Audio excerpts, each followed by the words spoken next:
Hi guys, आज मैं Indonesia movie मंजलंग अजाल movie की एक्सप्लेनेशन करूंगी जो 2024 में रिलीज हुई थी।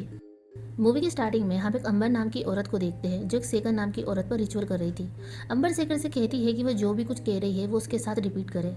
सेकर अंबर के एंसेस्टर से कहती है कि वो उससे वादा करती है कि वो उसकी लॉयल बन के रहेगी और उसकी आज्ञा मानेगी, बदले में वो उसकी विश पूरी करे।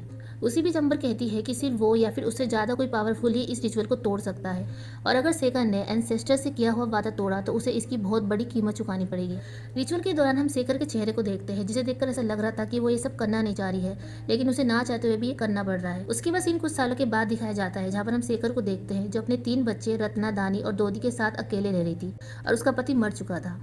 रत्ना और दोदी स्कूल में थे, लेकिन दानी कुछ नहीं कर रहा था, जिससे सेकर काफी परेशान थी। जब रत्ना और दोदी स्कूल के लिए चले जाते हैं तो सेकर दानी के पास जाकर उससे बात करती है और उस पर चिल्लाती है और कहती है कि ऐसा कब तक चलेगा। वो उसकी हरकतों से तंग आ चुकी है और बोलती है कि उसने डायना खोलकर बहुत मेहनत की है ताकि उसके बच्चे सक्सेस बने, ना कि उसके या फिर उसके मरे हुए फादर की तरह बने। ये सब सुनकर दानी कोई जवाब नहीं देता है। सेकर दानी से कहती है कि वो कॉलेज जाए और रिस्पॉन्सिबिलिटी उठाए और अपने बहन भाइयों का ख्याल रखे, जिस पर दानी सेकर से कहता है कि वो उसे क्यों नहीं समझती और वो जानता है कि वो वैसा बेटा नहीं है जिस पर उसे गर्व हो, लेकिन उसका एक गोल है। और वो सेकर से कहता है कि वो मोटर बाइक इंजन्स को ठीक कैसे करते हैं, वो ये काम सीख रहा है और उसने हमेशा उससे ही कहा है, लेकिन वो कभी नहीं समझती कि वो क्या चाहता है। जिस पर सेकर उससे कहती है कि वो उसे और सपोर्ट नहीं कर सकती क्योंकि कभी कुछ वर्कआउट नहीं होता और उसे ऐसा लगता है कि वो सिर्फ एक शॉप खुलवाना चाहता है जहाँ पर वो और उसके फ्रेंड मजे करें, इसलिए वो चाहती है कि वो कॉलेज जाए। लेकिन तभी दानी कहता है कि वो कॉलेज नहीं जाना चाहता और आर्ग्यू करता है कि डिग्री सक्सेस की गारंटी नहीं देती। ये सब सुनकर सेकर कहती है कि आज से वो अपनी लाइफ खुद देखेगा, उसकी नजरों से दूर। जिसमें दानी पूछता है कि उसका मतलब क्या है। तभी सेकर कहती है कि वो चाहती है कि वो घर छोड़ दे क्योंकि वो नहीं चाहती कि वो अपने बहन भाइयों के लिए गलत एग्जाम्पल बने।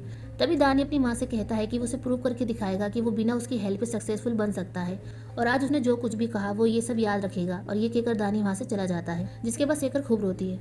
उसके बाद सीन 1 साल के बाद का दिखाया जाता है। सेकर का डाइनर काफी अच्छा चल रहा था। सेकर जब डाइनर में जाती है तो वो एक अजीब सी सिगरेट जलाकर रख देती है जो शायद एंसेस्टर के लिए एक ऑफरिंग थी, और तभी हम देखते हैं कि थोड़ी देर बाद वो सिगरेट बुझ जाती है जो शायद ठीक से नहीं जली थी। दूसरी तरफ स्कूल में हम रत्ना को देखते हैं जो उससे उम्र में बड़े लड़के को डेट कर रही थी और उसका नाम ब्राम था। उसके बाद हम दानी को देखते हैं जो गैरेज में काम कर रहा था और वो अब अपने पैरों पे खड़ा हो चुका था और अच्छा खासा कमाने लगा था। उसी वक्त दानी का बॉस मनदाज उसके पास आता है, उसे महीने की सैलरी देता है और उसे थैंक्स बोलता है क्योंकि जब से वो यहाँ पर काम कर रहा था उसके हार्डवर्क से उसके कस्टमर बढ़ गए हैं। दानी अपनी सैलरी चेक करता है और कहता है कि ये तो बहुत ज्यादा पैसे है, जिस पर उसका बॉस कहता है कि वो ये डिजर्व करता है। उसी रात दोदी को प्यास लगती है और वो रत्ना से उसके लिए पानी लाने को कहता है। रत्ना अपने बॉयफ्रेंड ब्राम से चैटिंग करने में बिजी होती है और दोदी से कहती है कि वो बिजी है, वो खुद नीचे जाकर पानी ले आए। जिसके बाद दोदी पानी लेने नीचे जाता है और तभी वो घर में किसी अजीब सी औरत की फिगर को घूमते हुए देखता है जो अचानक से उसके पीछे आ जाती है। जिसके बाद वो डर कर रत्ना के पास जाता है और उससे कहता है कि उसे डर लग रहा है। जिसके बाद रत्ना उसके लिए पानी लेने जाती है। उसके बाद अगले दिन रत्ना अपने बॉयफ्रेंड ब्राम के साथ अपने मॉम के डाइनर पर आती है और सेकर रत्ना को ब्राम के साथ देख लेती है। जिसके बाद सेकर रत्ना से उस लड़के के बारे में पूछती है कि जिसने उसे ड्रॉप किया है वो कौन है। रत्ना कहती है कि वो उसका स्कूल फ्रेंड है। जिसमें सेकर कहती है कि उसने स्कूल यूनिफॉर्म क्यों नहीं पहनी है। सेकर रत्ना से कहती है कि उसने उसे फ्रेंड्स बनाने से मना नहीं किया है, उसे बस चिंता है कि इन सब से उसे बाद में तकलीफ ना हो, खास करके वो लड़का जो उससे काफी बड़ा है। सेकर रत्ना को समझाती है कि उसका भाई दानी अपने रास्ते से भटक चुका है और वो नहीं चाहती कि वो उसकी तरह बने। उसके बाद रत्ना अपनी माँ को स्कूल का एक लेटर देती है जिस पर रत्ना के ट्यूशन ओवरड्यू फीस पेमेंट के बारे में लिखा हुआ था। उसके बाद सेकर रत्ना को उसके और दोदी के लिए कुछ खाने को देती है, जिसके बाद रत्ना वहाँ से चली जाती है। तभी सेकर देखती है कि आज उसके डाइनर में अभी तक कोई कस्टमर नहीं आया है और जो भी लोग उसके डाइनर के पास से गुजर रहे थे वो लोग अपनी नाक को पकड़कर वहां से गुजर रहे थे, जैसे उस जगह से उन्हें गंदी स्मेल आ रही हो, और उन लोगों को देखकर सेकर को थोड़ा अजीब लगता है। तभी हम वहाँ पर रोदिया नाम की औरत को देखते हैं जो सेकर के डाइनर में काम करती है। तभी वहाँ पर एक आदमी आता है और सेकर के डाइनर को देखता है कि वो बंद है और खाली है और वो बहुत गंदा और बहुत पुराना लग रहा है। उसी वक्त रोदिया उसे अंदर लेकर आती है और उसे खाना पैक करके देती है। तभी वो आदमी अंदर से डाइनर को देखता है और कहता है कि बाहर से उनका डाइनर बहुत पुराना और गंदा दिख रहा है। जिस पर रोदिया कहती है कि ऐसा कुछ नहीं है, ये सब उसके दिमाग में है। और ये सब सुनकर सेकर को कुछ समझ नहीं आता है और वो परेशान नजर आती है। बहुत देर हो चुकी थी लेकिन अभी तक उसके डाइनर में कोई कस्टमर नहीं आए थे और ये सब देखकर सेकर काफी परेशान थी और वो उस अजीब सी सिगरेट की तरफ देखती है। तभी थोड़ी देर बाद वो आदमी वापस आता है और कहता है कि जो खाना वो लेकर गया था वो खराब है और उसमें से स्मेल आ रही है। सेकर उस खाने को चेक करती है और देखती है कि वो खाना सच में सड़ा हुआ होता है। सेकर उस आदमी से माफी मांगती है और उसे उसके पैसे वापस कर देती है। जिसके बाद वो सारा खाने को चेक करती है और देखती देखती है कि वो सारा खाना सड़ चुका है और शेखर वो सारा खाना फेंक देती है और उन्हें समझ नहीं आता है कि ऐसा कैसे हो सकता है, क्योंकि ये खाना उन्होंने अभी भी बनाया था और वो खाना अभी भी गर्म था। इन सब से शेखर को शक होता है कि शायद उस एंसेस्टर्स को ऑफरिंग देने में उससे कुछ गलती हो गई है। इसलिए शेखर रोदिया को लेकर अंबर के घर जाती है, जहाँ उसे पता चलता है कि अंबर मर चुकी है। शेखर एक औरत से पूछती है कि अंबर की मौत कब हुई, जिस पर औरत बताती है कि अंबर की मौत शाम को 4 बजे करीब हुई। शेखर पूछती है कि अंबर को हुआ क्या था, जिस पर वो औरत बताती है कि उसे एग्जैक्टली तो नहीं पता, लेकिन उसने सुना है कि मरने से पहले अंबर चिल्ला रही थी और वो अपने चेहरे को स्क्रैच कर रही थी। उसके बाद शेखर अंबर की बॉडी को देखने जाती है, तभी अंबर की नाक से कॉटन निकल जाता है। शेखर कॉटन उठाकर अंबर की नाक में लगाती है कि तभी अंबर अपनी आंख खोलती है, जिसे देखकर शेखर औरत को आवाज लगाती है, लेकिन कोई उसकी आवाज सुनकर नहीं आता। जिसके बाद शेखर अंबर की आंखों को बंद करने जाती है कि तभी उसकी बॉडी में हलचल होने लगती है। शेखर लोगों को बुलाती है, लेकिन तभी अंबर उसके मुंह पर काले कलर की उल्टी कर देती है और तभी वहाँ पर कुछ औरतें आती है और शेखर डरती हुई बाहर आ जाती है, जिसके बाद रोदी पानी से शेखर का मुंह धुलवाती है। दूसरी तरफ हम दोदी को देखते हैं जो टीवी पर हॉरर फिल्म देख रहा होता है। तभी कोई दरवाजा नॉक करता है, जिसकी आवाज से दोदी डर जाता है और दरवाजा खोलने के लिए उठता है और जैसे दोदी कदम आगे बढ़ाता है तभी वो खिलौने पर पैर रख देता है, जिससे वो गिर जाता है और तभी दरवाजा खुलता है और दोदी किसी अजीब सी फिगर को अंदर आते हुए देखता है। लेकिन तभी दोदी अपना चश्मा पहनता है और वो देखता है कि वो उसकी मोम है, जो कुछ जवाब नहीं देती है और सीधा अपने कमरे में चली जाती है और ये देखकर दोदी को थोड़ा अजीब लगता है। दोदी अपनी मोम को चेक करने जाता है, जो अपने कमरे में बैठी हुई होती है। दोदी कमरे के चारों तरफ देखने लगता है कि तभी अचानक से उसकी मोम उसके सामने आती है और चिल्लाते हुए उसे दरवाजा बंद करने को कहती है। दोदी डर के माने दरवाजा बंद करके अपनी बहन रत्ना के पास जाता है और रत्ना से कहता है कि मोम घर आ चुकी है, लेकिन वो अजीब सा बर्ताव कर रही है। उसकी मोम ने ना ही उसे बात करी और हमेशा उसकी मोम उसे कमरे में अपने पास बुलाती है और उसके फोरहेड पे किस करती है, लेकिन आज उसने ऐसा कुछ नहीं किया और उससे कहा कि वो दरवाजा बंद कर दे। दोदी की बात सुनकर रत्ना कहती है कि शायद उनकी मोम थक गई है। तभी फिर से कोई दरवाजा नॉक करता है, जिसकी आवाज से दोदी डर जाता है और रत्ना उसे देखकर कहती है कि इसलिए उसे हॉरर मूवी नहीं देखनी चाहिए। उसके बाद रत्ना जाकर दरवाजा खोलती है और दरवाजे पर शेखर और रोदिया होती है और शेखर दोदी के फोरहेड पर किस करके अंदर चली जाती है और अपनी मोम को देखकर दोदी हैरान था, क्योंकि उसकी मोम अगर अभी आई है तो जो पहले आई थी वो कौन थी। रोदिया शेखर को छोड़कर अपने घर चली जाती है। तभी रत्ना दोदी से कहती है कि उसने तो कहा था कि मोम घर आ चुकी है, लेकिन उनकी मोम तो अभी घर आई है। दोदी को कुछ समझ नहीं आता है। उसके बाद सब सो जाते हैं और तभी हम शेखर को देखते हैं, जिसका शरीर अकड़ने लगता है और उसी वक्त शेखर उठ जाती है। तभी रेडियो अपने आप ऑन हो जाता है। शेखर उठकर रेडियो बंद करने जाती है, लेकिन उसी वक्त लाइट चली जाती है और तभी क्लोजेट से एक इविल एंटिटी बाहर निकलती है, जिसे देखकर शेखर डर जाती है और इससे पहले कि वो कुछ समझती वो हवा में उड़ने लगती है और कोई इविल फोर्स उसका गला दबाने लगती है और उसे सीलिंग पर फेंकती है और उसी वक्त शेखर की आंख खुल जाती है और ये सब उसका डरावना सपना था। अगले दिन शेखर रत्ना के स्कूल जाती है और प्रिंसिपल से कहती है कि उसे कुछ वक्त और चाहिए रत्ना की फीस भरने के लिए, जिस पर प्रिंसिपल कहते हैं कि रत्ना की सारी फीस भर चुकी है। और ये सुनकर शेखर पूछती है कि रत्ना की फीस किसने भरी है, जिस पर प्रिंसिपल उसका नाम दिखाते हैं। शेखर देखती है कि रत्ना की सारी फीस दानी ने भरी है। शेखर दानी को कॉल लगाती है और पूछती है कि उसके पास पैसे कहाँ से आए, जिस पर दानी शेखर से अपनी जॉब के बारे में बताता है और अपनी मॉम से कहता है कि जैसे उसने कहा था कि रत्ना और दोदी उसकी रिस्पॉन्सिबिलिटी भी है। तभी शेखर दानी से कहती है कि उसे उम्मीद है कि ये पैसे ईमानदारी के होंगे और ये कहकर वो फोन रख देती है। दूसरी तरफ आज डाइनर में बहुत सारे कस्टमर आए थे और रोदिया और बाकी स्टाफ मिलकर सबको खाना सर्व कर रहे थे। उसी वक्त शेखर अपने डाइनर की तरफ जाती है कि तभी रास्ते में उसे एक लेडी मिलती है, जो शेखर से कहती है कि उसका डाइनर क्लोज क्यों है। शेखर कहती है कि उसका डाइनर तो ओपन है, जिस पर वो लेडी जवाब देती है कि कल वो खाना लेने उसके डाइनर पर गई थी, लेकिन उसका डाइनर बंद था। ये सुनकर शेखर को कुछ समझ नहीं आता है, क्योंकि उसका डाइनर हमेशा ओपन रहता है। शेखर तुरंत डाइनर पहुंचती है और तभी वो अपने डाइनर को देखकर हैरान हो जाती है। डाइनर बहुत गंदा और पुराना दिख रहा था और वहाँ पर बहुत बदबू आ रही थी और आसपास के लोग भी नाक पकड़कर वहाँ से निकल रहे थे और ये सब देखकर शेखर शॉक थी। शेखर डाइनर के अंदर जाती है और वहाँ पर अजीब से लोगों को खाना खाते हुए देखती है, जो इंसान नहीं बल्कि इविल स्पिरिट थी और ये सब देखकर शेखर डर जाती है। और तभी रोदिया शेखर के पास आती है और कहती है कि आज उनके डाइनर में कितने कस्टमर है। शेखर देखती है कि डाइनर में एक भी कस्टमर नहीं है। तभी रोदिया को सूखे पत्ते लेकर शेखर के पास आती है और कहती है कि आज उन्होंने कितने सारे पैसे कमाए। एक्चुअली ये सब इल्यूजन था, जो वो इविल एंटिटी उन सबको दिखा रहा था। ये सब देखकर शेखर को कुछ समझ नहीं आ रहा था, इसलिए शेखर रोदिया को होश में लाकर अपने साथ समन के पास जाती है और उससे हेल्प मांगती है। शेखर समन से बताती है कि पिछले 3 महीनों से उसका बिजनेस स्लो चल रहा है और उसके साथ अजीब सी चीजें हो रही है। तभी समन स्पेल बोलकर एंसेस्टर से उसकी मदद करने को कहता है। उसी में शेखर की बॉडी को एक इविल एंटिटी पजेस कर लेती है, जो अपना नाम नाई वांगी बताती है और वो समन से कहती है कि अगर वो मरना नहीं चाहता है तो वो इन सब चीजों से दूर रहे। जिसके बाद वो बहुत जोर से चिल्लाती है, जिस वजह से समन नीचे गिर जाता है। तभी समन उठता है और उस एंटिटी को शेखर की बॉडी से बाहर निकालता है, जिसके बाद वो इविल शेखर की बॉडी से चली जाती है और शेखर होश में आ जाती है। तभी समन शेखर से बताता है कि उसके शरीर में कुछ है और यही वो वजह है जिस वजह से उसका बिजनेस स्लो चल रहा है। समन बताता है कि उसने एक जीन से डील करी थी, जिसका नाम नाई वांगी है और वो एक खतरनाक जीन है और वो उस जीन को ऑफरिंग देने में फेल हो गई है और अगर कोई भी जिन को ऑफरिंग देने में फेल हो जाता है तो वो जिन उसे और उसकी पूरी फैमिली को तबाह कर देता है। और उसने उस जिन से वादा किया था कि वो उसकी विश पूरी कर दे, बदले में वो उसे ऑफरिंग देगी, लेकिन वो उस जिन को ऑफरिंग देने में फेल हो गई है और अब वो जिन उसे और उसकी पूरी फैमिली को तबाह कर देगी। ये सब सुनकर शेखर समन से पूछती है कि उसे क्या करना चाहिए, जिसमें समन कहता है कि उस चीज को उसे अपनी बॉडी से जल्द निकालना होगा, इससे पहले कि देर हो जाए, और ये करना आसान नहीं होगा। शेखर समन से पूछती है कि क्या वो उसकी मदद कर सकता है, जिस पर समन कहता है कि वो इसमें उसकी मदद नहीं कर सकता। तभी समन शेखर से कहता है कि उसे उस इंसान के पास जाना होगा जिसने जिन को उसके अंदर डाला, या फिर कोई ऐसा जो उस इंसान से ज्यादा पावरफुल हो, और ये कहकर समन उसे वहां से जाने को कहता है।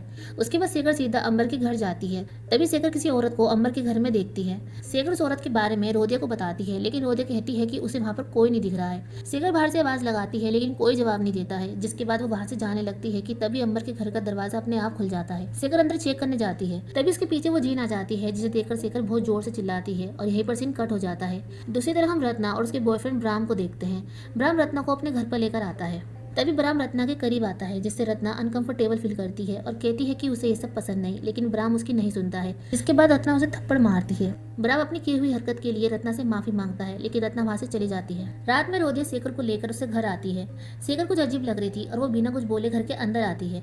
तभी दोदी शेखर के पीछे उस जिन को घर के अंदर आते हुए देखता है। रत्ना रोदिया से पूछती है कि उनकी मोम को क्या हुआ है, जिस पर रोदिया बताती है कि उसे कुछ नहीं पता। शेखर एक वर्ड तक नहीं बोल रही है। उसके बाद रोदिया वहां से जाने लगती है और कहती है कि अगर कुछ हो तो वो उसे बताए, और ये कहकर रोदिया वहां से चली जाती है। तभी दोदी रत्ना को बताता है कि उसने मोम के पीछे किसी को देखा जो उनकी मोम को फॉलो कर रही थी और वो काफी डरावनी थी, लेकिन रत्ना दोदी की बातों पर यकीन नहीं करती है। तभी उन्हें वॉशरूम से पानी गिरने की आवाज आती है। रत्ना और दोदी चेक करने जाते हैं। उसी वक्त हम शेखर को देखते हैं, जिसके पीछे जिन खड़ा होता है, जो शेखर को कंट्रोल करके उसके ऊपर गर्म पानी डलवा रही थी। तभी रत्ना और दोदी वहां पर आते हैं और अपनी मोम को देखते हैं, जो पानी अपने ऊपर डालते हुए कहती है कि वो जल रही है। तभी रत्ना शेखर को रोकती है और उसी वक्त वो देखती है कि उसकी मोम के हाथ में बहुत गहरे घाव हो रहे हैं, और ये देखकर रत्ना दोदी से टॉवल लाने को कहती है। दोदी टॉवल लेने जाता है कि तभी कोई उसका टॉवल पकड़ लेता है। दोदी जब पीछे मुड़कर देखता है तो वहां पर वही जिन होता है, जिसे देखकर दोदी डर जाता है।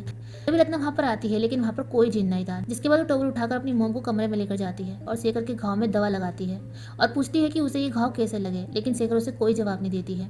उसके बाद रत्ना शेखर को खाना खिलाती है, लेकिन जैसे ही शेखर खाने का एक बाइट लेती है तभी वो काले कलर की उल्टी करने लगती है, और ये देखकर रत्ना घबरा जाती है और वो दोदी को ऊपर उसके कमरे से उसका फोन लाने को कहती है ताकि वो दानी को कॉल लगा सके, लेकिन दोदी डर के मारे नहीं जाता है। जिसके बाद रत्ना खुद ही फोन लेने जाती है और दोदी भी उसके पीछे चला जाता है।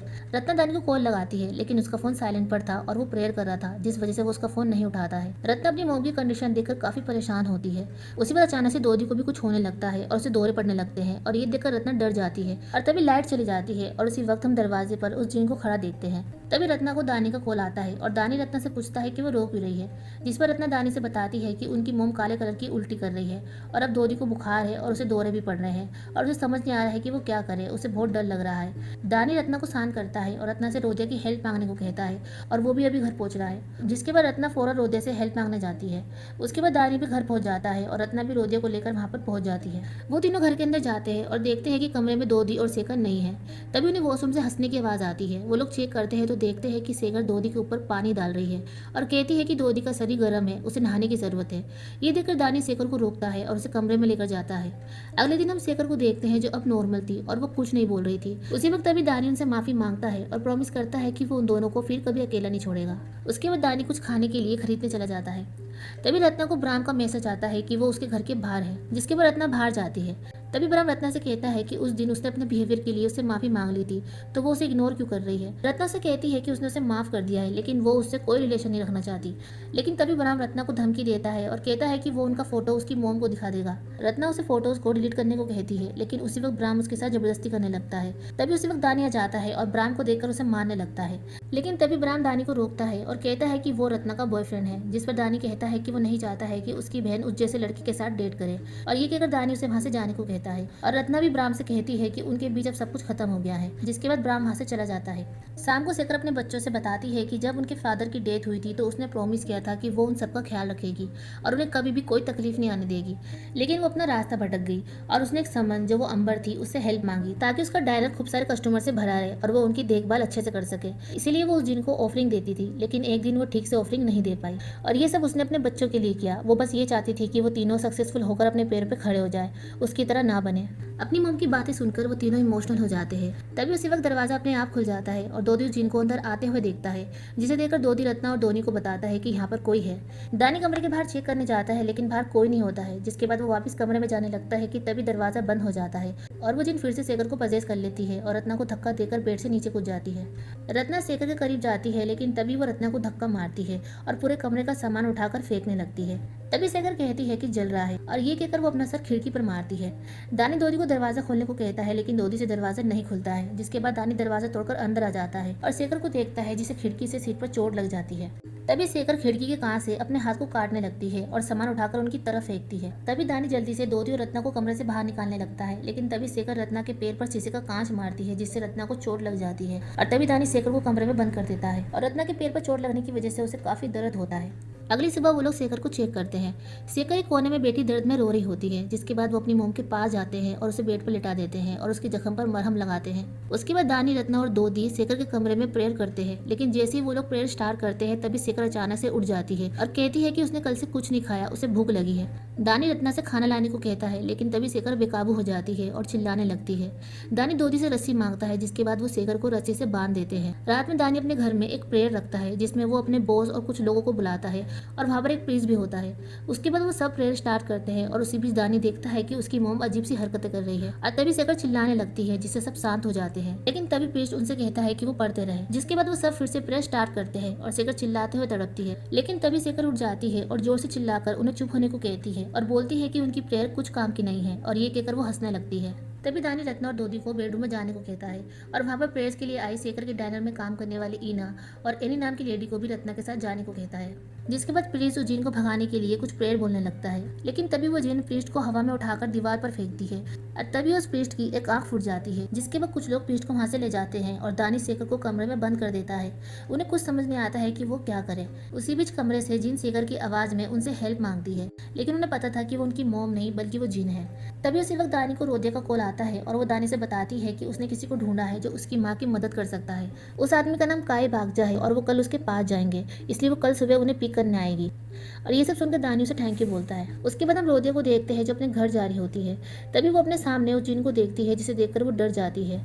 तभी वो जिन उसके करीब आ जाती है, जिसे देखकर वो डर के मारे अपने घर की तरफ भागती है और दरवाजा बंद कर देती है। लेकिन तभी वो जिन उसके सामने आकर उस पर अटैक कर देती है। अगली सुबह दानी और उसके दो फ्रेंड और उसका बॉस शेखर को ले जाने की तैयारी करते हैं। इसी बीच वो लोग रोदिया को कॉल लगाते हैं, लेकिन उसका फोन नहीं लगता है। जिसके बाद दानी अपने बॉस के साथ रोदिया के घर जाता है, जहाँ जाकर उसे पता चलता है कि रोदिया मर चुकी है। तभी दानी वहाँ पर अपनी माँ के डाइनर में काम करने वाली ईना नाम की लेडी से मिलता है। वो लेडी बताती है कि डाइनर जाने से पहले वो हर सुबह रोदिया के घर आती थी ताकि वो साथ में मिलकर डाइनर जा सके।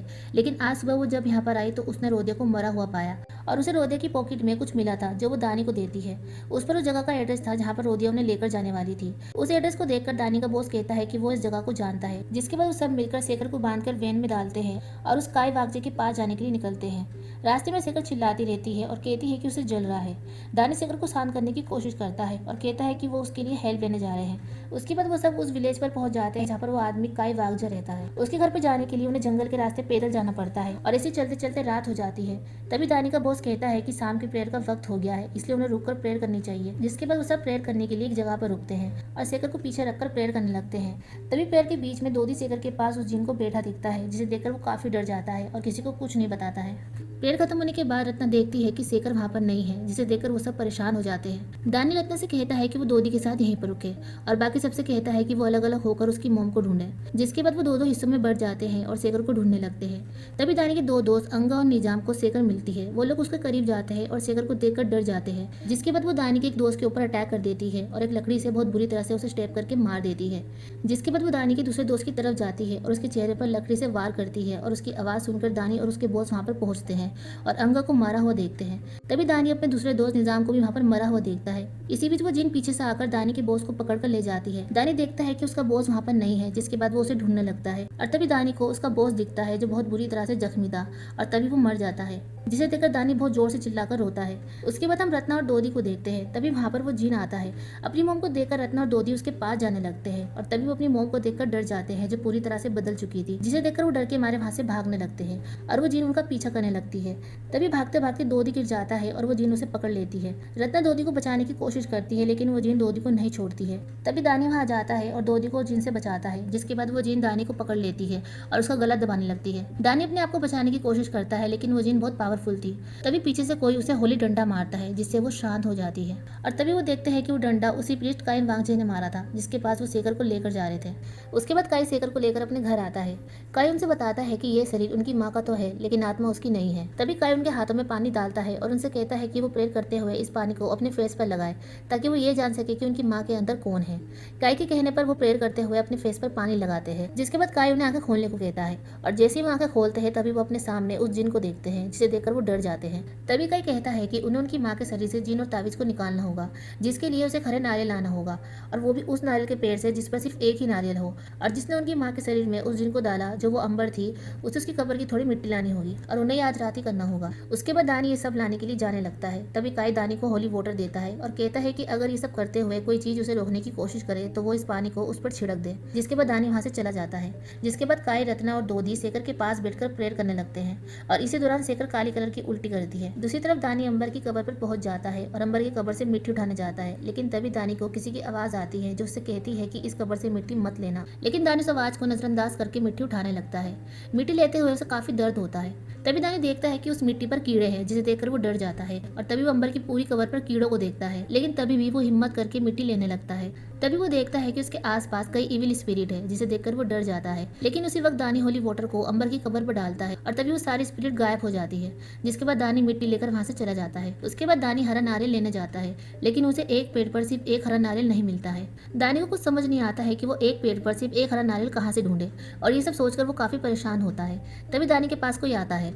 दानी देखता है कि वहाँ पर और कोई नहीं, उसकी माँ शेखर की आत्मा है जो उसकी हेल्प करती है और दानी को उस पेड़ की तरफ लेकर जाती है जिस पेड़ पर सिर्फ एक ही हरा नारियल है और ये देखकर दानी खुश हो जाता है। दूसरी तरफ वो जिन रस्सी खोलकर उठ जाती है और ये देखकर काई, रत्ना और दोरी से पीछे रहने को कहता है। तभी वो जिन काई पर हमला करने जाती है, लेकिन काई होली डंडे से जिन को मारकर दूर फेंक देता है। लेकिन तभी वो जिन उठ जाती है और काई के पास आने लगती है। काई फिर से उस डंडे से उस पर अटैक करने जाता है, लेकिन तभी वो जिन उस होली डंडे को पकड़कर उस पर अटैक करके उसे दूर फेंक देती है। जिसके बाद काई और जिन के बीच में लड़ाई होने लगती है और इन सब बीच में काई जख्मी हो जाता है। जिन काई के हाथ पर काटती है, लेकिन तभी पूरी ताकत से काई उस जिन को बाहर फेंक देता है।